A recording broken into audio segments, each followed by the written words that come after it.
So Prime Minister Rishi Sunak is already embroiled in a row over his reappointment of Suella Braverman as Home Secretary, just days after she was forced to resign over a breach of the ministerial code. Yeah, questions being asked by Yvette Cooper, the shadow Home Secretary, about what was known and indeed whether Simon Case, the Cabinet Secretary, warned against a reappointment. Well, let's join now our South of England reporter Jeff Moody, who's down in Fareham, which is Suella Braverman's constituency, no less. Jeff, what are they saying down there? It is indeed. Well, as you can imagine, they're saying all sorts of things, very mixed feelings. Some people saying to me, look, it's right that she's come back. She made a mistake. She was honest about it. She admitted it. They say she's been a very good local MP. She's done a lot for her constituents. Others saying to me she shouldn't come back. She's done nothing for the constituents here at all. People saying that to me in quite colourful language too. But where there is a consensus is a level of concern about this ministerial misconduct from 6 days ago. A lot of people believing that there's more to it than meets the eye.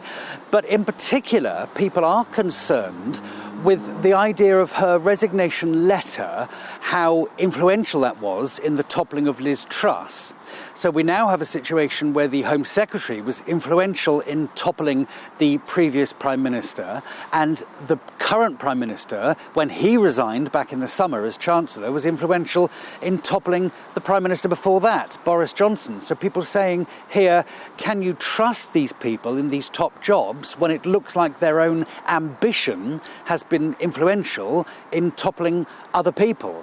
People have been talking about a coup and saying the coup is now complete. Let's have a look at what people have been saying here. Well, I think she's a scheming cow because she's obviously plotted all these moves.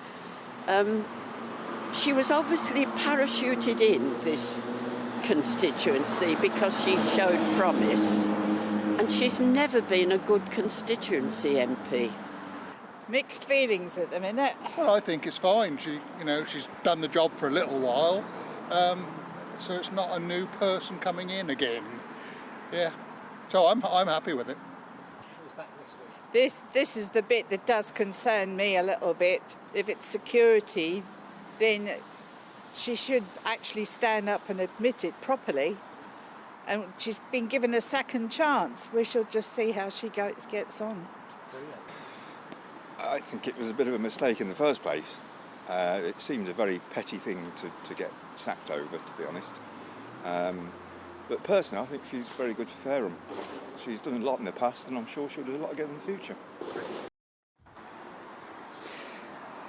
And then, of course, there's the issue of immigration. This policy of sending illegal immigrants to Rwanda, controversial here in Fareham, just as it is everywhere else across the country. Some people saying, well, look, it's the right thing to do. Something has to be done for their own sakes as much as for anybody else. We can't have this situation continuing. Other people saying to me, well, look, here we are in a situation where we have a Prime Minister and a Home Secretary, both of whom are from ethnic minority backgrounds.